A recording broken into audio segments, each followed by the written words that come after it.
এখন যেটা হচ্ছে এটা মোটেও কোনো সাম্প্রদায়িক ঘটনা না, এবং এটা মোটেও কোনো আন্দোলনের পার্শ্ব প্রতিক্রিয়া না। এখন পুরোটাই হচ্ছে অরাজকতা, এবং এটার মূল কারণ হচ্ছে আইন শৃঙ্খলার বাহিনীগুলোর হচ্ছে নিষ্ক্রিয়তা। প্রিয় দেশবাসী, আসসালামু আলাইকুম। আমি আপনাদের কাছে খুবই গুরুত্বপূর্ণ একটা বিষয় নিয়ে কথা বলার জন্য এখন এসেছি। কিন্তু তার আগে আপনাদেরকে শুভেচ্ছা। একটি স্বাধীন দেশ আজকে আমরা পেয়েছি, অভিনন্দন। এই দেশের প্রত্যেকটি মানুষ এই স্বাধীনতার কৃতিত্বের সমান দাবিদার। যাই হোক, আমি এই মুহূর্তে আপনাদের সাথে যে বিষয়টি নিয়ে কথা বলতে আসছি, বিষয়টি খুবই গুরুত্বপূর্ণ। আশা করি আপনারা খুব মনোযোগ দিয়ে আমার এই ভিডিওর অংশটি শুনবেন, এবং আপনারা যেভাবেই সম্ভব আপনাদের পাড়া প্রতিবেশী আশেপাশের মানুষকে এই মেসেজটি পৌঁছে দেওয়ার ব্যবস্থা করবেন, এবং আপনারা নিজেরাও পালন করার চেষ্টা করবেন। আজকে সরকার পতনের পরপরই বেশ কিছু অনাকাঙ্ক্ষিত ঘটনা ঘটে যায়, যেমন গণভবনে লুটতরাজ সহ বেশ কিছু সরকারি অফিসে লুটতরাজ হয়েছে। তাছাড়া কিছু বিশিষ্ট ব্যক্তিবর্গের, বিশেষ করে আওয়ামী লীগের বড় বড় নেতাদের বাড়িতে হামলা হয়েছে। তো এই বিষয়টা নিয়ে সোশ্যাল মিডিয়া সহ বিভিন্ন জায়গায় আপনাদের অনেককে আমি খুবই ট্রিগার হতে দেখেছি। অবশ্যই এই হামলাটা যুক্তিযুক্ত না, হওয়া উচিত না, কিন্তু আপনাদের খেয়াল করতে হবে যে একটা শ্রেণীর মানুষ খুব টেকনিক্যালি, যারা ঘুরিয়ে পেঁচিয়ে এই গণভবনের ভাঙচুর বা লুটপাটটাকে এই আন্দোলনের সাথে সম্পৃক্ত করার চেষ্টা করছেন। ওনারা ইনডাইরেক্টলি বোঝাতে চাচ্ছেন যে সর্ট অফ লাইক এই আন্দোলনটা হয়েছে বলে এই ভাঙচুরটা হয়েছে। আমাদেরকে খেয়াল রাখতে হবে যে আন্দোলনকারীদের পক্ষে কখনোই সম্ভব না যে তারা গিয়ে গণভবন দেখাশোনা করবে বা গণভবনের নিরাপত্তা দিবে। এটা আন্দোলনকারীদের কাজ না। এবং লুটপাট যারা করেছে, আমি ফেসবুকে ভিডিও দিয়েছি, আপনারা ভিডিও দেখলে আপনারা বুঝতে পারবেন এখানে কেউই আন্দোলনকারী না।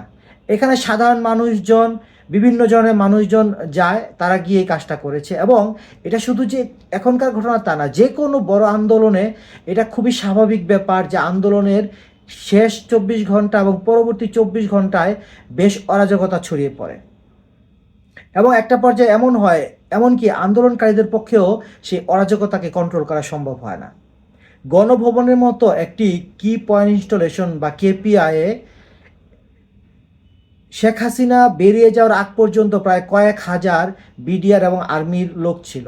কিন্তু অদ্ভুত ব্যাপার হচ্ছে, কোনো একটি অজানা কারণে সেনাবাহিনী গণভবনটিকে অরক্ষিত রেখে চলে যায়। কী কারণ? মানুষ তো সেনাবাহিনীর প্রতি ক্ষুব্ধ ছিল না, মানুষ সেনাবাহিনীকে আক্রমণ করতেও যায়নি। তাহলে সেনাপ্রধান নিজের ক্ষমতাটা নিয়ে নিল ঠিকই, তাহলে উনি কেন গণভবন রক্ষা করার চেষ্টা করলো না? উনি কেন সেখানে কিছু ফোর্স রেখে গণভবনটার মূল দরজাটিতে আটকে দিল না? ওনারা কেন লুটপাটের সুযোগ দিল? লুটপাট কারা করেছে? এখানে কি কোটা আন্দোলনকারী বা তাদের সমর্থকরা লুটপাট করেছে? লুটপাট করেছে তো লুটেরারা। আপনি যদি আপনি আপনার বাড়িকে যদি দরজা খোলা রেখে চলে যান, এবং আপনি যদি পরে হাহাকার করেন যে এই দেশের মানুষ কত খারাপ, আমার বাড়িতে এসে লুটপাট করলো কেন? অবশ্যই এই দেশে খারাপ মানুষ আছে, এই দেশে চোর আছে, এই দেশে বাটপার আছে, সুযোগ সন্ধানী আছে। এখন একটি গুরুত্বপূর্ণ ভবন যদি বা ভবনগুলো যদি অরক্ষিত রাখা হয়, তাহলে সেখানে তো লুটপাট হবেই। কেন সেনাবাহিনী সেই একটা গণভবনের মতো একটা কেপিআইকে সুরক্ষিত রাখার চেষ্টা করলো না? তাছাড়া এখানে আমি আপনাদেরকে একটা জিনিস বলি যে গণভবন যে লুটপাটটা হয়েছে, এটা নিয়ে আসলে অত বেশি ট্রিগার হওয়ারও আমি পার্সোনালি মনে করি খুব বড় কিছু না। কারণ গণভবন আমার দৃষ্টিতে, আমি ব্যক্তিগতভাবে মনে করি, আমি সরি টু সে, গণভবন আমার কাছে কখনোই রাষ্ট্রীয় সম্পত্তি মনে হয় না। আমার কাছে মনে হচ্ছে একটা রাষ্ট্রীয় বার্ডেন। বাংলাদেশের মতো একটা গরিব দেশের প্রধানমন্ত্রী এরকম একটা লাক্সারিয়াস এই ঢাকা শহরে, এখানে প্রায় 10-20 একরের জমির উপর বাস করতেছে, তার অথচ বাংলাদেশের ঢাকা শহরের অধিকাংশ মানুষের তো থাকার জায়গাই নাই। একটা গরিব দেশে যেখানে 40-50% মানুষ দারিদ্র্য সীমার নিচে বসবাস করে, সেখানে প্রধানমন্ত্রী সর্বোচ্চ 3-4 রুমের একটা ফ্ল্যাটে থাকতে পারে। কি সে কেন রাজার মতো সেখানে বাস করবে? এখানে আরেকটা জিনিস আপনাদেরকে বলি, যেটা সোশ্যাল মিডিয়াতে খুবই আসছে, সেটা হচ্ছে সংখ্যালঘুদের বাড়িঘরে বা মন্দিরে হামলা।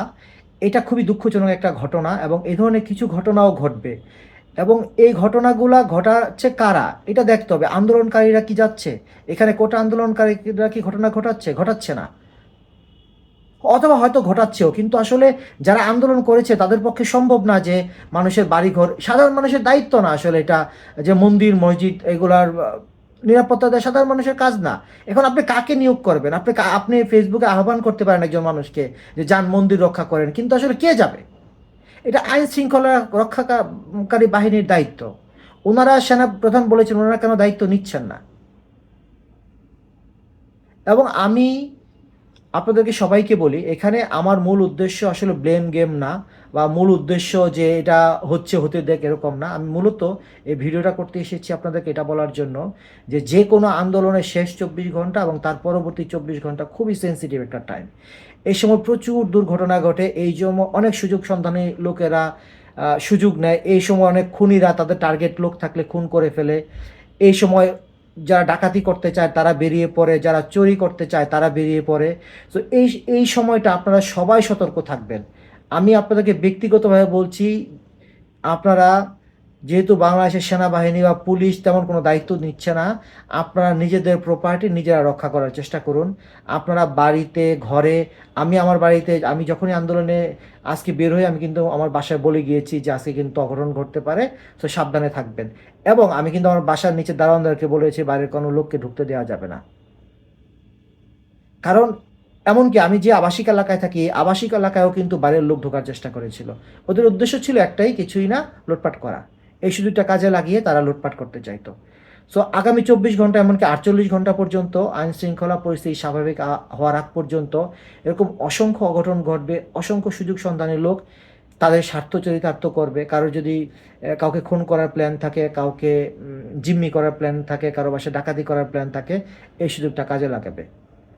সুতরাং আপনারা নিজেরা এবং আপনাদের কমিউনিটি হিসাবে আপনারা চেষ্টা করুন প্রোটেক্ট করার জন্য। এবং যেসব হিন্দু সংখ্যাগরিষ্ঠ এলাকা আছে, আমি আপনাদেরকে রিকোয়েস্ট করব যে আপনারা নিজেরা একত্রিত হয়ে বাহিনী গঠন করুন, এবং আপনাদের প্রতিবেশী যে মুসলমানরা আছে তাদেরকে আহ্বান করুন যে ওই বাহিনীতে তারাও যেন যোগ দেয়, এবং যৌথভাবে আপনারা এটাকে প্রোটেক্ট করার চেষ্টা করুন।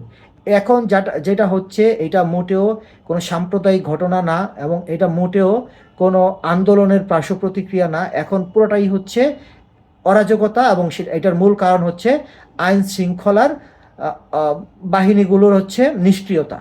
সুতরাং এই নিষ্ক্রিয়তার সময়টাকে যেন দুষ্ট লোকেরা কাজে লাগাতে না পারে, সেই জন্য আপনারা নিজেরা সক্রিয় হয়ে যান। আগামী 24-48 ঘন্টা নিজেদের জানমাল নিজেরা যে কোনো মূল্যে হেফাজত করুন।